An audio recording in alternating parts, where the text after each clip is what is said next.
dari Blaine Milam yang membunuh seorang gadis berusia 13 bulan dalam upaya untuk mengusir roh jahat, kepada Aubrey Trail yang memotong-motong dan membuang mayat Sydney Love setelah mencekiknya dengan kabel ekstensi. Inilah para pembunuh yang akan dieksekusi pada tahun 2025. Blaine Milam, Texas. Di tengah lanskap luas Texas yang dipenuhi hukuman mati, di mana Texas telah melaksanakan 590 eksekusi sejak 1976. Sedikit kasus yang menimbulkan kemarahan dan perdebatan sebesar kasus Blaine Milam. Ceritanya dimulai pada tahun 2008 di komunitas tenang Rush County, Texas, di mana tindakan kekerasan yang tak terbayangkan terhadap seorang anak tak berdosa mengubah hidup banyak orang selamanya dan akhirnya mengarah pada tanggal eksekusi yang dijadwalkan pada 25 September 2025. Korban adalah Amora Bain Carson, seorang balita berusia 13 bulan yang seharusnya sedang belajar berjalan, mengucapkan kata-kata pertamanya, dan merasakan keajaiban dunia di sekitarnya. Namun, ia menjadi korban kejahatan yang begitu keji hingga terus menghantui penyelidik, jaksa penuntut, dan komunitas selama bertahun-tahun. Milam sedang menjaga anak tersebut saat kejadian mengerikan itu terjadi. Bukti yang dipresentasikan di pengadilan menunjukkan bahwa ia memukul anak tersebut hingga tewas, menyebabkan 24 luka akibat benturan benda tumpul, patah tulang, luka bakar, dan bekas gigitan. Laporan dokter forensik menggambarkan pola kekerasan yang berkelanjutan dan sistematis yang tidak seharusnya dialami oleh seorang anak, apalagi bayi. Luka-luka tersebut begitu parah dan luas, sehingga menunjukkan tingkat kekerasan yang sulit dipahami. Yang membuat kasus ini semakin mengerikan adalah penjelasan aneh Milam tentang perbuatannya. Dia mengklaim bahwa anak tersebut dirasuki setan, sebuah pembelaan yang tidak hanya gagal meringankan perbuatannya, tetapi seolah-olah menyoroti kedalaman delusi atau manipulasi yang dia lakukan. Klaim tentang kerasukan setan ini menjadi elemen sentral dalam kasus ini, menyoroti ketidakmampuan terdakwa untuk terhubung dengan kenyataan atau upayanya untuk menghindari tanggung jawab atas perbuatannya. Kasus ini mendapat perhatian media yang signifikan karena kekejamannya, dengan media berita di seluruh negeri meliput persidangan dan vonis. Masyarakat terkejut dan bingung bagaimana seseorang yang dipercayakan untuk merawat seorang anak dapat melakukan tindakan kekerasan semacam itu. Persidangan mengungkapkan sifat sistematis dari penyiksaan tersebut dengan kesaksian ahli menggambarkan luka-luka yang hanya dapat disebabkan oleh kekerasan yang berkepanjangan dan disengaja. Pada Juni 2010,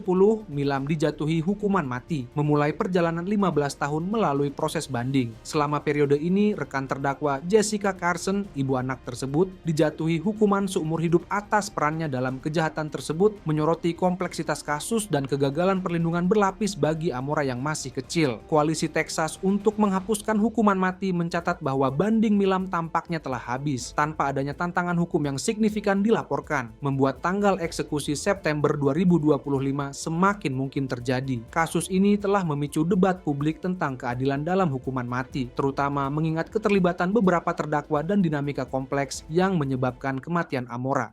David Leonard Wood, Texas. Kasus David Leonard Wood merupakan salah satu kasus hukuman mati terpanjang dalam sejarah Texas yang berlangsung hampir 4 dekade melalui proses hukum, kontroversi penyelidikan, dan pertanyaan tentang sifat bukti dan keadilan. Dihukum mati pada Desember 1988, Wood telah menghabiskan sekitar 37 tahun di sel hukuman mati, menjadikannya salah satu narapidana hukuman mati terlama di Amerika Serikat. Wood divonis bersalah atas pembunuhan berantai 6 wanita dan gadis berusia 14 hingga 26 tahun di El Paso antara tahun 1987 dan 1988. Kejahatan yang menakutkan komunitas El Paso ini sangat kejam. Korban diserang secara seksual, dicekik, dan dikubur di kuburan dangkal di gurun. Penemuan kuburan-kuburan ini menimbulkan kegemparan di komunitas dan memicu salah satu penyelidikan pembunuhan terbesar dalam sejarah El Paso. Yang membuat kasus Wood begitu kompleks dan kontroversial adalah sifat bukti yang mengarah pada vonisnya. Wood dikaitkan dengan kejahatan tersebut melalui bukti tidak langsung, termasuk kesaksian saksi, bukan bukti fisik langsung seperti DNA atau sidik jari. Ketergantungan pada bukti tidak langsung ini menjadi titik perselisihan utama dalam pertarungan hukum yang berlangsung puluhan tahun. Salah satu perselisihan paling signifikan dalam kasus Wood melibatkan uji DNA. Dia telah ditolak untuk menjalani uji DNA pada lebih dari 100 menghapus barang bukti, fakta yang menjadi titik fokus bagi mereka yang meragukan kesalahannya. Di era di mana uji DNA telah membebaskan ratusan orang yang dihukum salah, penolakan untuk mengizinkan uji DNA dalam kasus Wood menimbulkan pertanyaan tentang komitmen sistem untuk memastikan bahwa hanya orang yang bersalah yang dieksekusi. Wood awalnya dijadwalkan dieksekusi pada 13 Maret 2025, tetapi mendapat penundaan dari Pengadilan Banding Texas karena sengketa yang sedang berlangsung mengenai uji DNA. Penundaan ini mewakili bab terbaru dalam saga hukum yang telah berlangsung puluhan tahun dan melibatkan banyak banding, penundaan, dan persidangan. Meskipun kontroversi seputar kasusnya, pengadilan secara konsisten mempertahankan vonis Wood, menemukan bahwa bukti yang diajukan di persidangan cukup untuk mendukung vonis bersalah. Namun, kasus ini terus memicu perdebatan tentang standar bukti yang diperlukan untuk hukuman mati dan peran tes DNA dalam memastikan keadilan. Mengingat tingkat eksekusi yang tinggi di Texas, dengan 5 eksekusi dilakukan pada 2024 dan banding Wood yang hampir habis, para ahli hukum menyarankan bahwa eksekusinya kemungkinan akan dijadwalkan ulang untuk akhir 2025. Jesse Hoffman Jr., Louisiana. Kasus Jesse Hoffman Jr. menandai titik balik bagi sistem hukuman mati di Louisiana, menandai eksekusi pertama negara bagian tersebut sejak 2010 dan adopsi kontroversial nitrogen hypoxia sebagai metode eksekusi. Hoffman dihukum karena penculikan, pemerkosaan, dan pembunuhan Mary Molly Elliott, seorang eksekutif periklanan berusia 28 tahun di paroki Saint Tammany. Kejahatan yang membawa Hoffman ke hukuman mati terjadi ketika ia baru berusia 18 tahun. Fakta yang menjadi pusat perdebatan dalam kasusnya. Hoffman menculik Elliott dari sebuah parkir, melakukan pemerkosaan, dan kemudian menembaknya. Sifat acak kejahatan dan kekejamannya mengejutkan komunitas lokal dan memicu penyelidikan intensif yang akhirnya berujung pada penangkapan dan vonis bersalah Hoffman. Dihukum mati pada tahun 1999, Hoffman telah menghabiskan sekitar 26 tahun di sel mati. Selama periode tersebut, Louisiana menerapkan moratorium de facto terhadap eksekusi. Moratorium ini yang berlangsung selama 15 tahun tidak secara resmi diumumkan, tetapi disebabkan oleh kombinasi tantangan hukum, kekurangan obat-obatan, dan pertimbangan politik yang secara efektif menghentikan semua eksekusi di negara bagian tersebut. He was originally scheduled for execution in March 2025 via nitrogen hypoxia, which would have marked Louisiana's first execution since 2010. However, the execution was postponed after legal challenges arose. The U.S. Supreme Court declined to intervene on religious freedom grounds, but other legal issues caused delays. Metode eksekusi yang direncanakan untuk Hoffman, nitrogen hypoxia, sendiri menjadi sumber kontroversi. Nitrogen hypoxia tetap menjadi metode eksekusi yang kontroversial, dengan kritikus berargumen bahwa hal itu merupakan hukuman eksperimental, sementara pendukungnya mengklaim bahwa hal itu mewakili alternatif yang lebih manusiawi daripada suntikan mematikan. Penerapan metode ini oleh Louisiana menempatkan negara bagian tersebut di garis depan perdebatan nasional tentang metode eksekusi dan konstitusionalitasnya. Upaya Louisiana untuk melanjutkan eksekusi di bawah Gubernur Jeff Landry menunjukkan bahwa eksekusi Hoffman kemungkinan akan dijadwalkan ulang untuk akhir 2025, menjadikan kasusnya sebagai barometer bagi masa depan hukuman mati di negara bagian tersebut. Eksekusinya akan mengakhiri hiatus 15 tahun Louisiana dan berpotensi menandai awal era baru eksekusi yang lebih sering di negara bagian tersebut.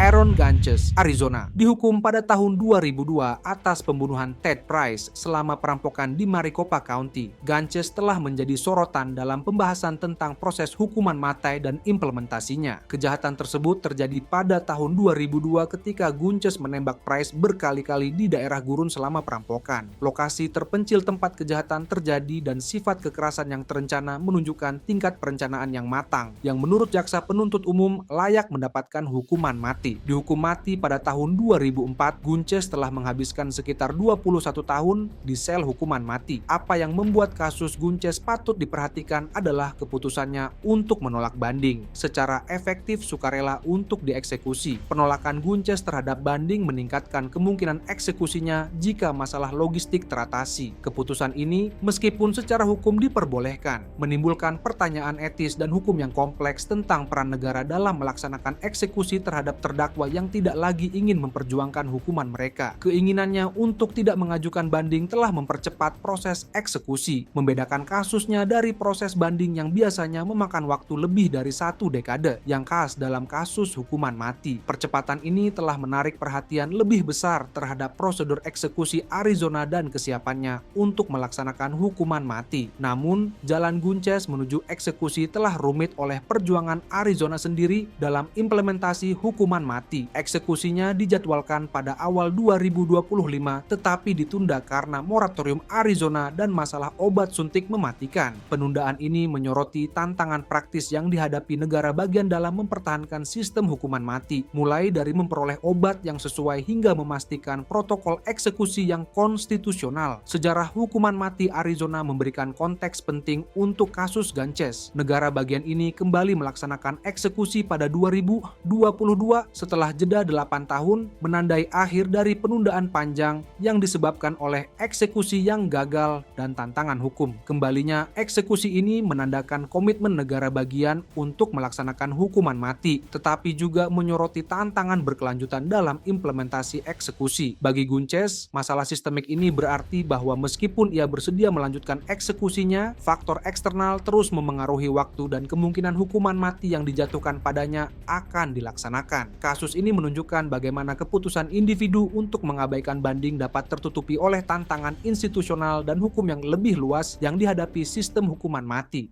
Wendell Grissom, Texas. Di antara kasus-kasus yang dijadwalkan untuk dieksekusi di Texas pada tahun 2025, kasus Wendell Grissom merupakan kasus pembunuhan berencana yang sederhana dan menjadi contoh sistem hukuman mati yang efisien di negara bagian tersebut. Grissom divonis bersalah atas pembunuhan berencana terhadap Leola Leger, seorang wanita berusia 75 tahun, selama perampokan di rumahnya di Jefferson County pada tahun 2005. Kasus Grissom telah melewati proses banding dengan sedikit komplikasi dibandingkan banyak kasus hukuman mati lainnya. Kejahatan tersebut terjadi ketika Grissom menerobos masuk ke rumah Leger, menikamnya berkali-kali dan mencuri kendaraannya. Sifat kekerasan penyerangan rumah dikombinasikan dengan kerentanan korban yang lanjut usia menciptakan keadaan yang sesuai dengan definisi pembunuhan berencana berat menurut hukum Texas. Kasus ini menyajikan bukti yang jelas tentang perencanaan sebelumnya dan pelanggaran pembunuhan selama berlangsungnya kejahatan lain, pencurian, yang menurut hukum Texas dapat mengakibatkan hukuman mati. Grissom saat ini dijadwalkan untuk dieksekusi pada Maret 2025 dan kasusnya tampaknya berjalan menuju tanggal tersebut tanpa hambatan hukum yang signifikan. Kasus ini jelas masuk dalam ketentuan Undang-Undang Pembunuhan Berencana Texas untuk pembunuhan yang dilakukan selama berlangsungnya pencurian, memberikan jaksa penuntut dasar hukum yang kuat untuk meminta dan memperoleh hukuman mati. Sifat kasus Grissom yang sederhana kontras dengan banyak kasus hukuman mati lainnya yang melibatkan masalah hukum kompleks, pertanyaan tentang bukti, atau keadaan yang meringankan yang mempersulit proses hukum. Tidak ada tantangan publik atau hukum yang signifikan dilaporkan dalam kasusnya, menunjukkan bahwa bandingnya telah habis tanpa menimbulkan masalah konstitusional atau bukti yang substansial. Pendekatan Texas terhadap hukuman mati menjadi latar belakang untuk memahami kasus Grissom. Jadwal eksekusi yang konsisten di negara bagian ini dengan 5 eksekusi dilaksanakan pada tahun 2024 menunjukkan komitmennya untuk melaksanakan hukuman mati setelah proses banding selesai. Efisiensi dalam melaksanakan eksekusi ini membuat kemungkinan besar eksekusi Grissom akan dilanjutkan sesuai rencana, kecuali ada perkembangan terakhir. Efisiensi Texas dalam menangani kasus-kasus semacam ini mencerminkan pengalaman institusional negara bagian tersebut dalam hukuman mati. Dengan melaksanakan lebih banyak eksekusi daripada negara bagian lain sejak pemulihan hukuman mati pada tahun 1976, Texas telah mengembangkan sistem dan prosedur yang memungkinkan penyelesaian relatif cepat kasus-kasus hukuman mati ketika tidak melibatkan masalah hukum atau fakta yang kompleks. Bagi Grissom, tanggal eksekusi Maret 2025 mewakili puncak dari proses hukum yang hampir 20 tahun, yang dimulai dengan vonis bersalah atas pembunuhan brutal seorang wanita lanjut usia selama perampokan rumah. Kasus ini menunjukkan bagaimana sistem hukuman mati berfungsi saat beroperasi sesuai desainnya, memberikan hukuman tertinggi untuk kejahatan paling keji sambil memungkinkan banding yang luas untuk memastikan integritas proses. Edward Thomas James, Texas. Kasus Edward Thomas James merupakan salah satu contoh paling memilukan dari pembunuhan berencana di Texas yang melibatkan pembunuhan tanpa alasan yang jelas terhadap seorang anak selama perampokan yang mengguncang komunitas Houston dan menunjukkan kedalaman kejahatan manusia. James yang dihukum karena pembunuhan berencana terhadap TJ Wallace, seorang anak berusia 8 tahun pada tahun 1996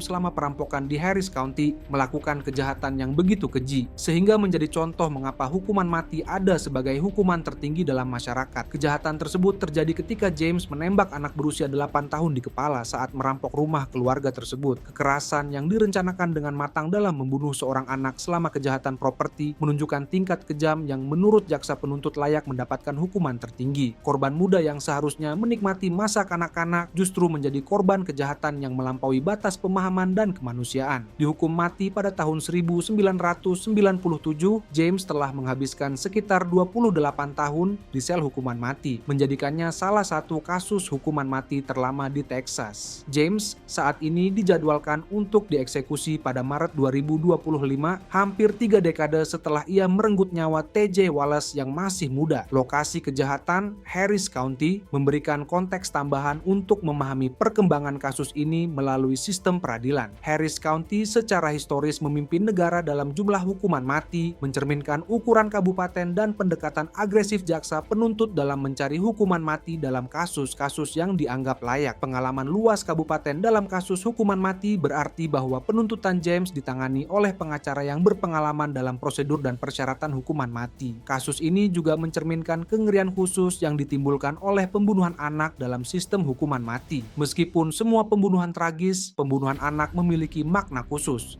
karena mewakili serangan terhadap anggota masyarakat yang paling rentan dan masa depannya. Pengadilan dan juri seringkali memandang kejahatan terhadap anak sebagai tindakan yang layak mendapat hukuman terberat, baik sebagai balas dendam maupun pencegahan. Dampak psikologis dari kejahatan semacam ini melampaui korban langsung dan mencakup keluarga, komunitas, dan masyarakat secara keseluruhan. Pembunuhan TJ Wallace yang berusia 8 tahun tidak hanya menandakan hilangnya satu nyawa muda, tetapi juga kehancuran masa depan sebuah keluarga dan rasa aman sebuah komunitas. Moises Sandoval Mendoza, Texas. Dalam pemeriksaan lanjutan kasus-kasus hukuman mati di Texas yang dijadwalkan pada tahun 2025, Moises Sandoval Mendoza menjadi contoh lain dari pendekatan sistematis negara bagian tersebut dalam menerapkan hukuman mati untuk kejahatan yang menggabungkan pembunuhan dengan kejahatan lain. Dia divonis bersalah atas pembunuhan Rachel Galindo pada tahun 1998 selama perampokan di Kabupaten Nueces. Kejahatan tersebut terjadi ketika Mendoza menembak dan membunuh Rachel Galindo, seorang ibu, saat mencuri harta benda dari rumahnya. Fakta bahwa Galindo adalah seorang ibu menambah lapisan tragedi pada kejahatan tersebut karena kematiannya tidak hanya mempengaruhi hidupnya sendiri, tetapi juga hidup anak-anak dan anggota keluarganya yang bergantung padanya. Dihukum mati pada tahun 1999, Mendoza telah menghabiskan sekitar 26 tahun di sel hukuman mati. Jangka waktu ini konsisten dengan perkembangan tipikal kasus hukuman mati di Texas, di mana proses banding umumnya memakan waktu 2 hingga 3 dekade untuk diselesaikan. Lamanya waktu ini mencerminkan berbagai tingkat peninjauan yang diterima kasus hukuman mati, mulai dari banding langsung hingga proses pasca vonis. Mendoza dijadwalkan dieksekusi pada Maret 2025, menunjukkan bahwa bandingnya telah habis dan sistem hukum telah memutuskan bahwa vonis dan hukuman terhadapnya harus tetap berlaku. Sifat kasus Mendoza yang sederhana, tanpa tantangan hukum yang signifikan, menunjukkan bahwa bukti terhadapnya cukup kuat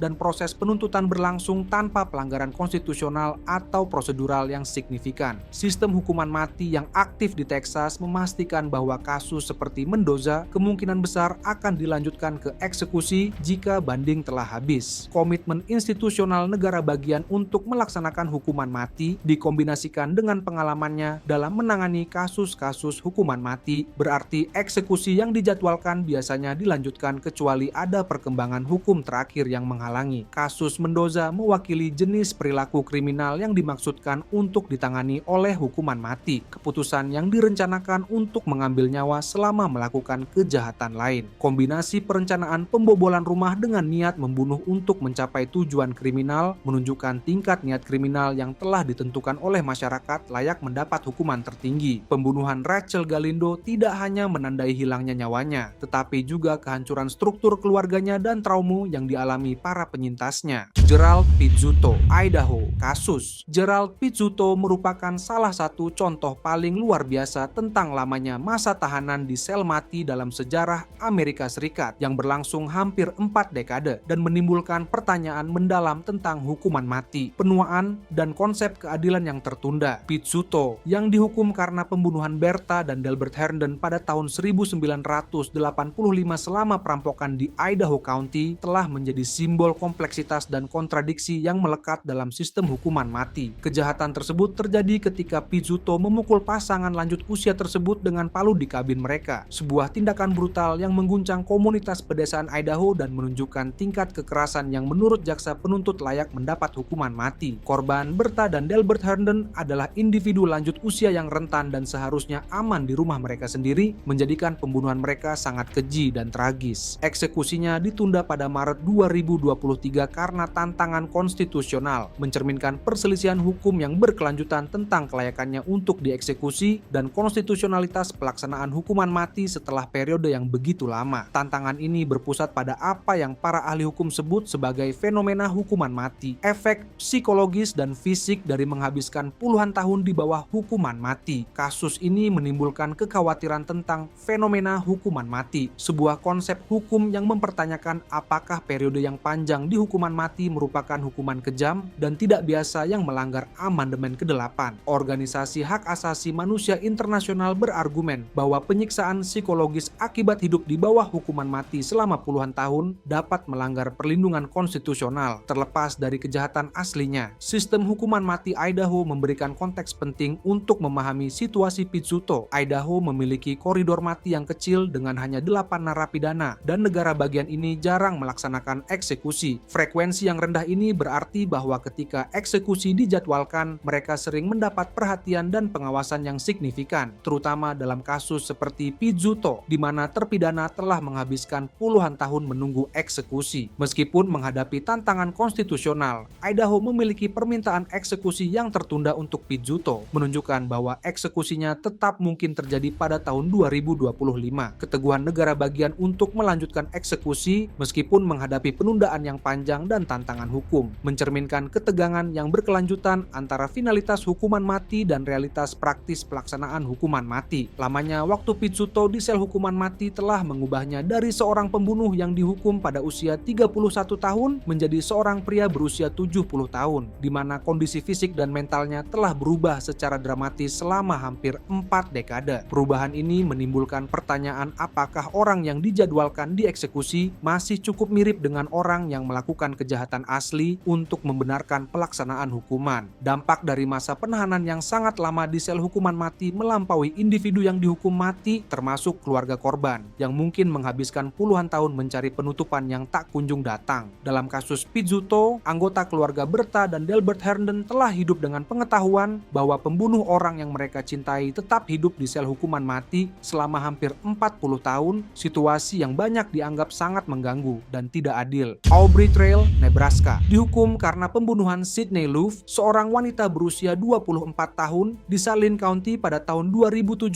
Kasus Trail telah menjadi simbol kekerasan predator dan aspek tergelap dari perilaku manusia. Kejahatan tersebut melibatkan Trail yang mencekik Love, memotong-motong tubuhnya, dan membuang jasadnya, tindakan yang menunjukkan tingkat perencanaan dan kejam yang mengejutkan penyelidik dan masyarakat. Sydney Love adalah seorang wanita muda dengan masa depan cerah, bekerja dan hidup secara mandiri ketika ia menjadi korban kejahatan yang menggambarkan kekerasan predator dalam bentuk terburuknya. Kasus ini mendapat perhatian nasional tidak hanya karena kekejamannya, tetapi juga karena keadaan seputar hilangnya Love dan penyelidikan yang mengikuti. Penggunaan aplikasi kencan dalam kontak awal antara Trail dan Love menyoroti bahaya modern di era digital dan meningkatkan kesadaran tentang risiko resiko yang dihadapi remaja, terutama wanita, saat bertemu orang asing melalui platform online. Dihukum mati pada Juni 2021, Trail telah menghabiskan sekitar 4 tahun di sel mati, membuat kasusnya tidak biasa dalam timeline hukuman mati yang biasa. Sebagian besar narapidana hukuman mati menghabiskan puluhan tahun mengajukan banding, tetapi Trail mengambil pendekatan berbeda yang mempercepat jalannya menuju eksekusi. Trail mengajukan permohonan eksekusi dirinya sendiri pada Agustus 2023 secara efektif sukarela menerima hukuman mati dan menolak banding. Keputusan ini meskipun secara hukum diperbolehkan, menimbulkan pertanyaan kompleks tentang peran negara dalam melaksanakan eksekusi terhadap terdakwa yang secara aktif mencari hukuman mati dan tentang motivasi psikologis di balik permintaan tersebut. Sifat kasus Trail yang menonjol meningkatkan kemungkinan eksekusinya dilanjutkan, terutama mengingat permintaannya sendiri untuk dieksekusi. Kasusnya mewakili salah satu kejahatan paling terkenal dalam sejarah Nebraska baru-baru ini, dan perhatian publik yang diterimanya telah menciptakan tekanan bagi sistem hukum untuk bertindak secara tegas. Namun, jalan Trail menuju eksekusi menghadapi tantangan praktis yang di luar kendalinya. Eksekusi terakhir di Nebraska terjadi pada 2018, dan negara bagian ini terus menghadapi kekurangan obat-obatan yang mempersulit prosedur eksekusi. Tantangan logistik ini berarti bahwa bahkan terdakwa yang ingin dieksekusi mungkin menghadapi penundaan karena ketidakmampuan negara bagian untuk memperoleh obat-obatan yang sesuai atau mematuhi protokol eksekusi konstitusional. Permohonan eksekusi yang tertunda ada untuk Trail, dan eksekusi dimungkinkan jika obat-obatan diperoleh, menunjukkan bahwa Nebraska aktif bekerja untuk mengatasi hambatan praktis yang telah menghalangi eksekusi baru-baru ini. Upaya negara bagian untuk melanjutkan eksekusi dikombinasikan dengan kesediaan Trail untuk melanjutkan menciptakan kondisi yang membuat eksekusinya kemungkinan besar terjadi jika masalah logistik dapat diselesaikan. Bailey Boswell, rekan terdakwa Trail dalam kasus ini, juga dihukum dan dijatuhi hukuman penjara seumur hidup, menyoroti sifat kolaboratif kejahatan dan tingkat tanggung jawab kriminal yang terlibat. Kasus ini menunjukkan bagaimana kemitraan kriminal dapat meningkat menjadi kekerasan ekstrim dan bagaimana beberapa individu dapat terlibat dalam perencanaan dan pelaksanaan kejahatan mengerikan. Dampak pembunuhan Louf meluas jauh melampaui keluarganya yang langsung, mencakup komunitas yang lebih luas dan negara bagian yang berjuang dengan kehilangan yang tak bermakna seorang wanita muda dan kesadaran bahwa kekerasan predator semacam itu dapat terjadi di mana saja. Kasus ini menjadi titik fokus pembahasan tentang kekerasan terhadap wanita dan kebutuhan akan perlindungan yang lebih kuat dan kesadaran. Saat Nebraska berusaha mengatasi tantangan praktis yang dihadapi sistem hukuman mati, kasus Trail mewakili ujian komitmen negara bagian terhadap hukuman mati dan kemampuannya untuk melaksanakan eksekusi ketika terdakwa tidak menentang hukuman mereka. Eksekusi Trail akan menandai momen penting bagi sistem hukuman mati Nebraska dan akan menunjukkan kemampuan negara bagian untuk menerapkan hukuman tertinggi bagi kejahatan paling keji. Robert Leslie Robertson III, Texas. Kasus Robert Leslie Robertson III merupakan salah satu kasus hukuman mati paling kontroversial dan secara ilmiah paling kompleks dalam sejarah modern Texas yang melibatkan pertanyaan tentang bukti medis, pemahaman ilmiah, dan kemungkinan eksekusi terhadap seorang pria yang tidak bersalah. Robertson yang dihukum karena pembunuhan berencana terhadap putrinya yang berusia 2 tahun, Nikki Curtis, di Anderson County pada tahun 2002 telah menjadi titik fokus perdebatan tentang sindrom bayi yang diguncang dan perkembangan pengetahuan medis. Robertson dituduh mengguncang dan memukul putrinya, menyebabkan luka fatal berdasarkan bukti medis yang menurut jaksa menunjukkan tanda-tanda jelas trauma kepala akibat kekerasan. Kasus ini sangat bergantung pada ilmu kedokteran yang saat itu dianggap mapan mengenai diagnosis sindrom bayi yang diguncang, suatu kondisi yang diyakini para profesional medis dapat diidentifikasi melalui pola tertentu dari cedera otak. Dihukum mati pada tahun 2003, Robertson telah menghabiskan sekitar 22 tahun di sel mati. Selama periode ini, perkembangan signifikan dalam ilmu kedokteran dan pemahaman forensik telah menimbulkan pertanyaan serius tentang bukti yang digunakan untuk menghukumnya dan keandalan diagnosis sindrom bayi yang diguncang. Robertson awalnya dijadwalkan dieksekusi pada 17 Oktober 2024. tetapi eksekusinya ditunda oleh Mahkamah Agung Texas setelah dikeluarkannya panggilan sidang legislatif. Intervensi legislatif yang belum pernah terjadi sebelumnya ini mencerminkan kekhawatiran yang semakin besar tentang dasar ilmiah vonisnya dan kemungkinan Texas akan mengeksekusi seorang pria yang tidak bersalah. Kasus ini telah memicu klaim ketidakbersalahan yang kuat, didukung oleh ahli medis yang mempertanyakan validitas diagnosis sindrom bayi yang diguncang. Pemahaman medis modern telah berkembang secara signifikan sejak vonis Robertson, dengan banyak ahli kini berargumen bahwa gejala yang dulu dikaitkan secara eksklusif dengan guncangan kekerasan dapat disebabkan oleh berbagai kondisi medis, termasuk proses penyakit alami, komplikasi dari perawatan medis, atau penyebab non-kekerasan lainnya. Kontroversi ilmiah seputar kasus Robertson mencerminkan perubahan yang lebih luas dalam kedokteran forensik dan pemahaman tentang cedera kepala pada anak-anak. Apa yang dulu dianggap sebagai bukti definitif kekerasan terhadap anak, kini dianggap oleh banyak profesional medis sebagai hal yang jauh lebih kompleks dan ambigu, memerlukan pertimbangan berbagai penyebab potensial dan pendekatan diagnostik yang lebih canggih. Kasus ini telah menjadi sorotan publik, menarik perhatian profesional medis, ahli hukum, dan kelompok advokasi yang berargumen bahwa kemajuan pengetahuan medis sejak vonisnya menunjukkan ketidakandalan bukti yang digunakan melawan dirinya. Keterlibatan legislatif Texas dalam upaya mencegah eksekusinya mencerminkan sifat tidak biasa dari kasus ini dan kekhawatiran serius yang ditimbulkannya. Intervensi legislatif dalam kasus Robertson merupakan hal yang belum pernah terjadi sebelumnya dalam sejarah hukuman mati di Texas, dengan para legislator mengeluarkan panggilan pengadilan untuk mencegah eksekusinya dan memungkinkan pemeriksaan lebih lanjut terhadap bukti-bukti. Tindakan ini menunjukkan keadaan luar biasa yang mengelilingi kasus ini dan kekhawatiran bipartisan tentang kemungkinan mengeksekusi seseorang berdasarkan bukti medis yang kini dianggap usang atau salah. Kondisi pribadi Robertson menambah kompleksitas pada isu hukum dan ilmiah. Sebagai seorang ayah yang kehilangan putrinya dan kemudian dihukum karena membunuhnya, Robertson telah menjalani hampir 2 dekade penjara untuk kejahatan yang kini banyak ahli yakini mungkin tidak pernah terjadi. Dimensi manusiawi kasus ini telah berkontribusi pada perhatian publik dan kekhawatiran yang dihasilkannya. Mengingat laju eksekusi di Texas, eksekusi Robertson tetap kemungkinan terjadi pada 2025 jika bandingnya akhirnya ditolak, meskipun ada kekhawatiran ilmiah dan intervensi legislatif. Komitmen institusional negara bagian untuk melaksanakan hukuman mati berarti bahwa tanggal eksekusi biasanya dijadwal ulang daripada dibatalkan secara permanen ketika terjadi penundaan. Kasus ini menjadi contoh mendalam tentang bagaimana kemajuan ilmiah dapat menantang dasar-dasar vonis pidana dan menimbulkan pertanyaan mendasar tentang keandalan bukti yang digunakan dalam kasus hukuman mati, baik dilihat sebagai keadilan yang tertunda bagi seorang pembunuh anak atau sebagai potensi eksekusi seorang ayah yang tidak bersalah. Kasus Robertson mencerminkan kekhawatiran paling serius tentang perpotongan antara ilmu pengetahuan yang terus berkembang dan putusan hukum yang tidak dapat diubah. Terima kasih telah menonton video ini. Jika Anda ingin menonton video menarik lainnya seperti ini, klik salah satu video di layar Anda sekarang.